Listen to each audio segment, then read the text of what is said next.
శానాపతి కన్నులకు వాలారి కన్నులకు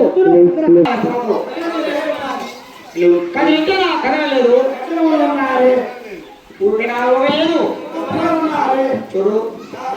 ఆ ప్రేమయ్య పక్కని భ్రమతో హృదయమాని సీతాయ జాడిజములో దెబ్బతుకున్న వాడి ఎవరావతమ్మ అమ్మా ఆయన ఆ పాదముల కాలకి చాలా వచ్చి గడియలో ఆయన ఆ ప్రేమయ్య పక్కని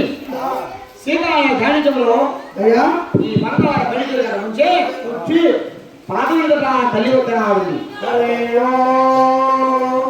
దిగురాలు వేసనాడనాయన